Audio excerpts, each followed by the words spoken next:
ನಮಸ್ಕಾರ. ವೆಸ್ಟ್ ಬೆಂಗಾಲದ ಚುನಾವಣೆ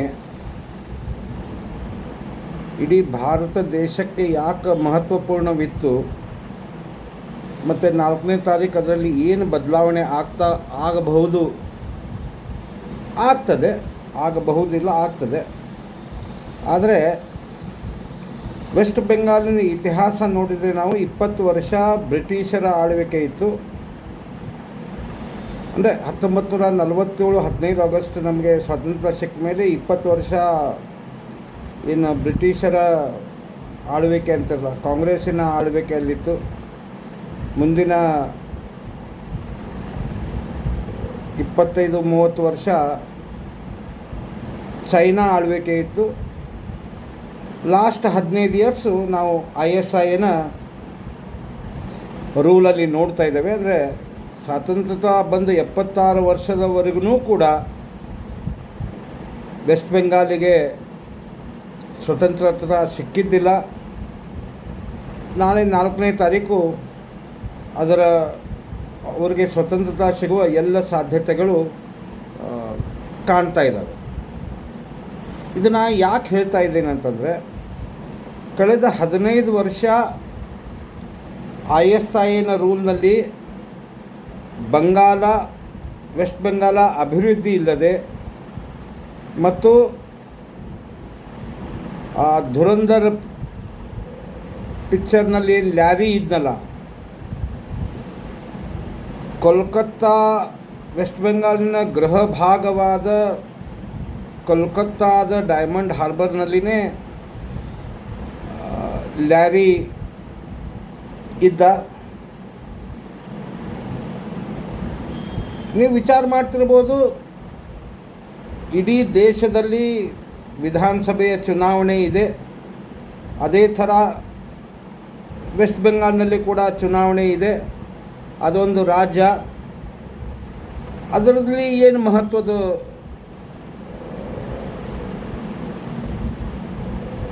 ವಿಚಾರ ಮಾಡೋಂಗ ಪರಿಸ್ಥಿತಿ ಅಂತಲ್ಲ.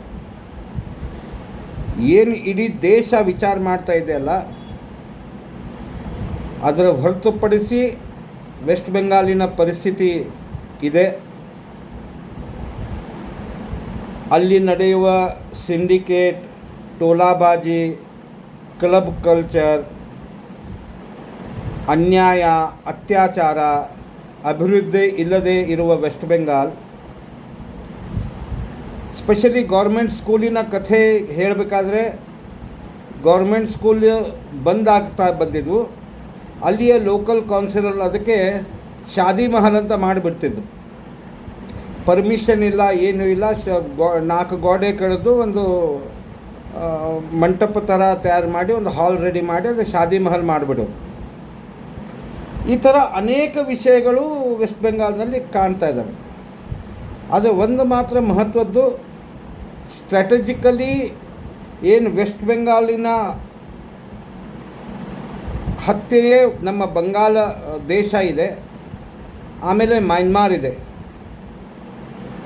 ಕಳೆದ 5-6 ವರ್ಷಗಳಿಂದ ನಿಮಗೆ ಗೊತ್ತಿರ್ಬೋದು, ಪಾಕಿಸ್ತಾನಿನ ಒಬ್ಬ ಜನರಲ್ ಮೊನ್ನೆ ಸ್ಟೇಟ್ಮೆಂಟ್ ಕೊಟ್ಟಿದ್ದ, this time attack on India will start from the East.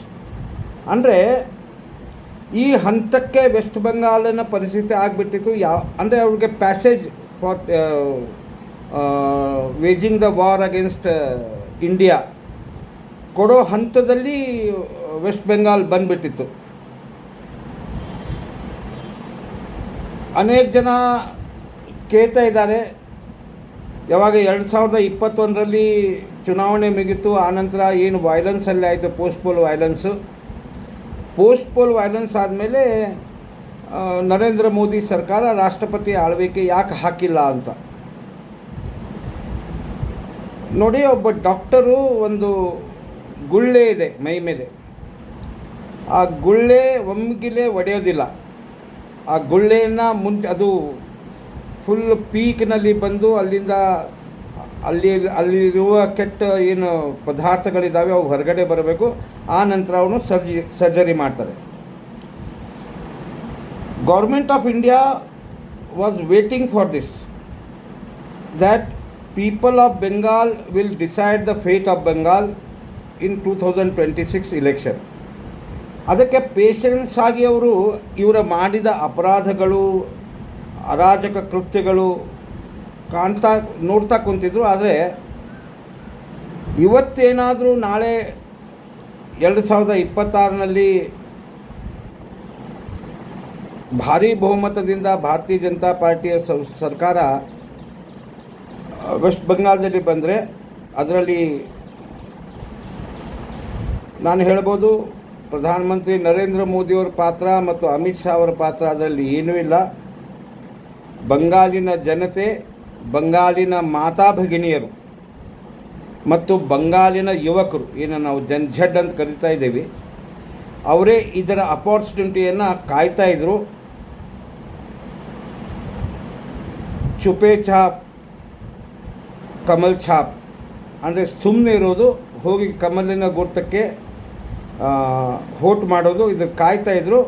ಹಿಂಗಾಗಿ ನೀವು ನೋಡ್ತಾ ಇದ್ದೀರಾ, SIR ಮಿಕ್ಕಿದ್ದೇನೂ ಇದ್ದಿದ್ದಿಲ್ಲ. 93-90% ಓವರಾಲು. ಕೆಲವೊಂದು ಬೂತ್ಗಳಲ್ಲಿ 98-99 ಎಲ್ಲಿ ಹಿಂದೂಗಳ ಸಂಖ್ಯೆ ಜಾಸ್ತಿ ಇದೆ. ಜಹಾಂಗೀರ್ ಅನ್ನೋ ಒಬ್ಬ ಗುಂಡ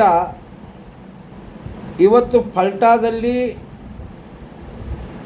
ಮೆಜಾರಿಟಿ ಮುಸ್ಲಿಂ ಇರುವ ವಿಧಾನಸಭಾ ಕ್ಷೇತ್ರದಲ್ಲಿ ನೂರಾರು ಹೆಣ್ಮಕ್ಳು ಇವತ್ತು ರಸ್ತೆಗೆ ಬಂದು ನ್ಯಾಷನಲ್ ಮೀಡಿಯಾ ಮುಂದೆ ತನ್ನ ಅಳಲನ್ನು ಹೇಳಿಕೊಂಡ್ರು. ಹಮ್ಕೋ ವೋಟ್ ಡಾಲ್ನೆ ನೀ ದೇತಾ ಹೈ, ಆಮಾಕೆ ವೋಟ್ ದೇತೆ ದೀಬೋನಾ, ಆಮಿ ಕೀ ಕರೋಬು, ನಮ್ಗೆ ವೋಟ್ ಹಾಕ್ಲಿಕ್ಕೆ ಬಿಡ್ತಾ ಇಲ್ಲ, ನಾವು ಏನು ಮಾಡಬೇಕು, ನಮಗೆ ಬಡಿತಾ ಇದ್ದಾರೆ, ಮನೆಗಳಿಂದ ಸುಡ್ತಾ ಇದ್ದಾರೆ. ಸ್ವಾಮಿ, ಸೆಕೆಂಡ್ ಫೇಸ್ನಲ್ಲಿ ಚುನಾವಣೆ ಆದ ನಂತರ ಇವತ್ತು ಅಧೀರ್ ರಂಜನ್ ಚೌಧರಿ ಕ್ಯಾಮ್ರಾಗಳನ್ನು ತೊಗೊಂಬಂದು ಒಂದು ಹಳ್ಳಿಯಲ್ಲಿ ಬೋರ್ವೆಲನ್ನು ಕಿತ್ತು ಹಾಕಿದ ಸೀನ್ಗಳನ್ನು ತೋರಿಸಿದ್ರು. ಅಂದರೆ ಅಲ್ಲಿ ಕುಡಿಲಿಕ್ಕೆ ಆ ಹಳ್ಳಿ ಮಂದಿಗೆ ನೀರು ಸಿಗಬಾರ್ದಂತ. ಈ ಥರ ಪರಿಸ್ಥಿತಿ ಇದ್ದಾಗ ನೀವು ಅವಲೋಕನ ಮಾಡಬಹುದು ಯಾಕೆ ಬಂಗಾಲಿನ ಜನತೆ ಈ ಥರ ವೋಟ್ ಹಾಕಿದೆ.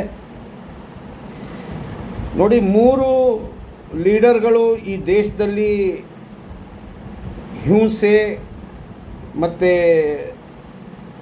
ಅತ್ಯಾಚಾರದ ಮೇಲೆ ನಡೀತಾ ಬಂದಿದ್ದು. ಅದರಲ್ಲಿ ನಂಬರ್ 1 ಮಮತಾ ಬ್ಯಾನರ್ಜಿ, ನಂಬರ್ 2 ಮುಲಾಯಂ ಸಿಂಗ್ ಯಾದವ್, ಈಗ ಅವರ ಪುತ್ರ, ನಂಬರ್ 3 ಬಿಹಾರ್ ಲಾಲು ಯಾದವಿನ. ಇಡೀ ದೇಶದ ಚುನಾವಣೆ ಒಂದು ಥರ ಆದರೆ ಈ 3 ರಾಜ್ಯಗಳಲ್ಲಿ ಎಲ್ಲಿವರೆಗೂ ಸಾಂಸ್ಕೃತಿಕ ಉತ್ಥಾನ ಭಾರತ ದೇಶದಲ್ಲಿ ಆಯಿತು ಅಂದರೆ 2014ರಲ್ಲಿ ಯಾವಾಗ ನರೇಂದ್ರ ಮೋದಿಯವರು ಆರಿಸಿ ಬಂದರು, ಅದಾದ ನಂತರ ಏನು ಗುಂಡಾಗಳ ಪರಿಸ್ಥಿತಿ ಉತ್ತರ ಪ್ರದೇಶದಲ್ಲಿ, ಬಿಮಾರು ರಾಜ್ಯದಿಂದ ಈಗ ಅಭಿವೃದ್ಧಿ ರಾಜ್ಯ ಏನು ಉತ್ತರ ಪ್ರದೇಶ ಆಗಿದೆ, ಇದಕ್ಕೆ ಉತ್ತರ ಪ್ರದೇಶದ ಜನತೆಯೇ ಕಾರಣ. ಯಾಕಂದರೆ ಅವ್ರಿಗೆ ಸಾಕಾಗಿಬಿಟ್ಟಿತ್ತು, ಒಂದು ಸೋರ್ಸ್ ಬೇಕಾಗಿತ್ತು, ಅದು ನರೇಂದ್ರ ಮೋದಿಯವರ ಮುಖಾಂತರ ಬಂತು. ಅಲ್ಲಿ ಸಾಮಾಜಿಕ ಮತ್ತು ಆರ್ಥಿಕ ಅಭಿವೃದ್ಧಿ UPನಲ್ಲಿ ಆಯಿತು. ಬಿಹಾರ್ನಲ್ಲಿ ನೀವು ನೋಡಿದ್ದೀರಾ ಏನು ಪರಿಸ್ಥಿತಿ, ಲಾಲು ಯಾದವ್ ಜಾತಿಯ ಆಧಾರದ ಮೇಲೆ, ಆಮೇಲೆ ಅವರು ಗುಂಡಾಗಳ ಜೊತೆಗೆ ಏನು ನಡೆಸ್ತಾ ಇದ್ದ ಅತ್ಯಾಚಾರ, ಅನ್ಯಾಯ, ಭಾಗಲ್ಪುರ್ನೇ ಒಂದು ಉದಾಹರಣೆ ಅದಕ್ಕೆ. ಅದನ್ನು ನಿತೀಶ್ ಕುಮಾರ್ ಮತ್ತು ಭಾರತೀಯ ಜನತಾ ಪಾರ್ಟಿ ಒಂದಾದ ಮೇಲೆ ಈಗ ಬಿಹಾರಿನ ಚುನಾವಣೆ ಪರಿಣಾಮ ನೀವು ನೋಡಿದ್ದೀರ. 2027ರಲ್ಲಿ ಅಖಿಲೇಶ್ ಯಾದವ್ ಪರಿಸ್ಥಿತಿನೂ ಕೂಡ ಹೀಗೆ ಆಗ್ತದೆ. ಒಂದು ಸತ್ತೆ ಅದು ನಡೀತು, ಸಂವಿಧಾನ ಖತ್ರೆ ಮೇ ಅಂತ 303ರಿಂದ 240 ಅವರು ಭಾರತೀಯ ಜನತಾ ಪಾರ್ಟಿಗೆ ತಂದಿಟ್ಟರು. ಆದರೆ ಒಂದು ವಿಷಯ ತಿಳ್ಕೊಳ್ಳಿ, ಜನರು ಹುಷಾರಾಗಿದ್ದಾರೆ, ಮಾತಾ ಭಗಿನಿಯರು ಸಕ್ಷಮರಾಗಿದ್ದಾರೆ. ಅದರ ಮೇಲೆ ಅವ್ರಿಗೆ ಏನು ಸಿಗುವ ಆರಕ್ಷಣೆ ಇತ್ತು, ವುಮನ್ ರಿಸರ್ವೇಷನ್ ಬಿಲ್, ಅದನ್ನು ಟ್ವಿಸ್ಟ್ ಮಾಡಿ ವಾಪಸ್ ಸೋಲಲಿಕ್ಕೆ ಕಾರಣವಾಯಿತು. ಅದರಂತೆಯೇ ಜಡ್ ಏನಿದೆಯಲ್ಲ, ಯಂಗ್ ಜನ್ರೇಷನ್, ಅವರು ಭಾರತದ ಉನ್ನತಿ, ಪ್ರಗತಿ ಮತ್ತು ಟೆಕ್ನಾಲಜಿ ಮತ್ತು ನಮ್ಮ ಈಗ ಈ ಗಲ್ಫ್ ವಾರ್ ಇರೋದ್ರಿಂದ, ಇಸ್ರಾಯೇಲ್ ಅಮೇರಿಕಾ ವಾರ್ ಇರೋದ್ರಿಂದ ನಾವು ಸ್ವಲ್ಪ ಆರ್ಥಿಕವಾಗಿ ಹಿಂದಾಗ್ಲಿಕ್ಕೆ ಬೇಕಾಗಿದೆ. ಅದು ನಮ್ಮದೇನೂ ಇದ್ದಿದ್ದಿಲ್ಲ. ಅದು otherwise by this time you can have been the third highest economy in the world. ಈ ರೀತಿಯ ಆಂದೋಲನ ಮತ್ತು ಈ ರೀತಿಯ ಜನ ಆಂದೋಲನ ಯಾವಾಗ ಆಗ್ತದೆ ಆವಾಗ ಜನರಿಗಾಗಿ ಈ ಬದಲಾವಣೆಯನ್ನು ತರ್ತಾರೆ. ಇದು 26 ನಮಗೆ 4ನೇ ತಾರೀಕಿಗೆ ಗೊತ್ತಾಗ್ತದೆ. ಈಗಿನ ಯಂಗ್ಸ್ಟರ್ಸ್ಗೆ ಗೊತ್ತಿಲ್ಲ. ಒಬ್ಬರು ರಾಜನಾರಾಯಣ್ ಅಂತ ರಾಯಬರೇಲಿಯಿಂದ ಇಲೆಕ್ಷನ್ ಗೆದ್ದು ಬಂದಿದ್ದರು 55,000 ಓಟದಿಂದ. ಅವರು ನಿಂತಿದ್ದು ಪ್ರಧಾನಮಂತ್ರಿ ಶ್ರೀಮತಿ ಸ್ವರ್ಗೀಯ ಇಂದಿರಾ ಗಾಂಧಿಯವರ ವಿರುದ್ಧ. ಜನತಾ ಪಾರ್ಟಿ ಕ್ಯಾಂಡಿಡೇಟ್ ಇದ್ದರು. ಅವರು ಮುಂಬೈನಲ್ಲಿ ಒಂದು ಸಭೆಗೆ ಅವ್ರಿಗೆ ಕರೆದಿದ್ದರು ಚುನಾವಣಾ ಪ್ರಚಾರಕ್ಕಾಗಿ. ಆವಾಗ ಭಾವು ತೋರ್ಸೇಕರ್ ಅಂತ ಈಗ ಯೂಟ್ಯೂಬರ್ ಇದ್ದಾರೆ. ಅವರು ಒಂದು ಪ್ರಶ್ನೆ ಮಾಡ್ತಾರೆ. ಅವರು ಪತ್ರಕರ್ತರಿದ್ದರು ಆವಾಗ. आप क्या चुनाव जीत जाएंगे इंदिरा गांधी जी के खिलाफ ಅಂತ ಕೇಳಿದಾಗ मैं तो जीत गया हूँ ಅಂತಂದರು. ಭಾವು ತೋರ್ಸೇಕರ್ ಅವ್ರಿಗೆ ಆಶ್ಚರ್ಯ ಅನ್ನಿಸ್ತು. ಇದು ಚುನಾವಣೆ ಆಗಿಲ್ಲ, ಮತದಾನದ ಕೌಂಟಿಂಗ್ ಆಗಿಲ್ಲ, ನೀವು ಹೆಂಗೆ ಹೇಳ್ತೀರಾ ಅಂತ. ಆವಾಗ ಒಂದು ಮಾರ್ಮಿಕವಾಗಿ ಅವರು ಉತ್ತರ ಕೊಟ್ಟರು. मैं यदि रायबरेली में जाके बोलूँगा कि मुझे वोट मत डालो, ನಾ ಏನಾದರೂ ರಾಯಬರೇಲಿ ಹೋಗಿ ಹೇಳಿದರೆ ನನಗೆ ವೋಟ್ ಹಾಕಬೇಡಿ ಅಂತ ಅಂದರೂ ಕೂಡ ನನಗೆ ಜನ ವೋಟ್ ಹಾಕ್ತಾರೆ. ಯಾಕಂದರೆ ಜನರು ಪ್ರತಿಶೋಧ ತಗೊಳ್ಳಿಕ್ಕೆ ರೆಡಿ ಆಗಿದ್ದಾರೆ. ವೆಸ್ಟ್ ಬೆಂಗಾಲಿನ ಪರಿಸ್ಥಿತಿನೂ ಕೂಡ ಹೀಗೆ. ಅವು ಎಷ್ಟೇ ನಾವು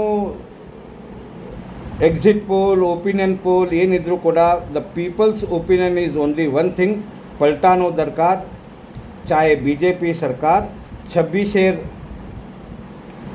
निर्वाचन TMC विसर्जन ಅಂದರೆ ಪಲ್ಟಾನೋ ದರ್ಕಾರ ಅಂದರೆ ಈಗ ಚೇಂಜ್ ಆಗಲೇಬೇಕು, ಅದಕ್ಕೆ BJP ಬರಲೇಬೇಕು.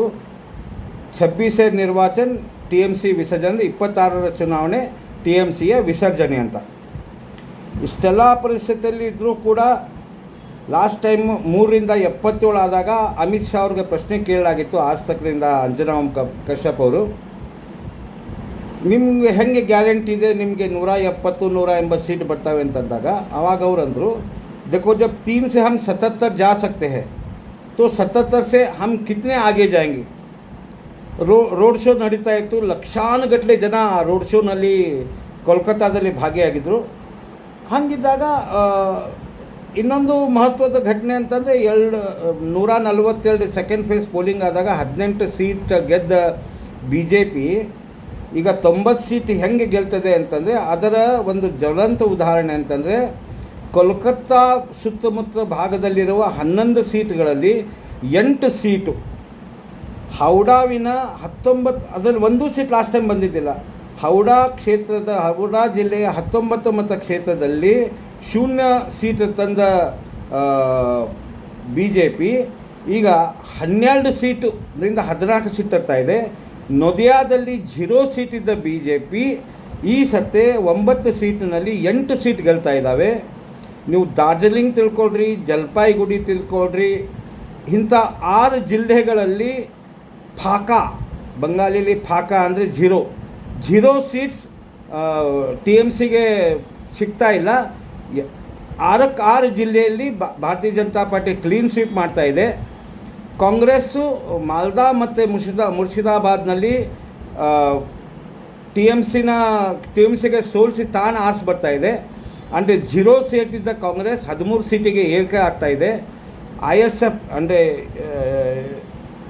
ಇಂಡಿಯನ್ ಸೋಷಲಿಸ್ಟ್ ಫ್ರಂಟ್ ಏನು ಕುರ್ಕುರೆ ಶರೀಫ್ ಅವ್ರದ್ದಿದೆ ಮತ್ತು CPI ಅವ್ರು ಸೇರಿ 5 ಸೀಟ್ ಬರ್ತಾ ಇದ್ದಾವೆ ಅಂತಂದಾಗ 190 ಸೀಟು ಯಾಕೆ ಬರಬಾರ್ದು BJPದಂತ ಈ ನನ್ನ ವಿಡಿಯೋ ನೋಡಿ ನಿಮಗೆ ನೀವೇ ವಿಶ್ಲೇಷಣೆ ಮಾಡಬೇಕು. ನನ್ನ ವಿಡಿಯೋನ ಲೈಕ್ ಮಾಡಿ, ಶೇರ್ ಮಾಡಿ, ಮತ್ತು ನೀವೇನಾದರೂ ಕಾಂಟ್ರಿಬ್ಯೂಟ್ ಮಾಡಬೇಕಾದ್ರೆ ನನ್ನ ನಂಬರಿನ ಮೇಲೆ ಫೋನ್ಪೇ ಮಾಡಿ ಅಂತ ಹೇಳ್ತಾ ಈ ವಿಡಿಯೋನ ಮುಗಿಸ್ತಾ ಇದ್ದೇನೆ. ನಮಸ್ಕಾರ.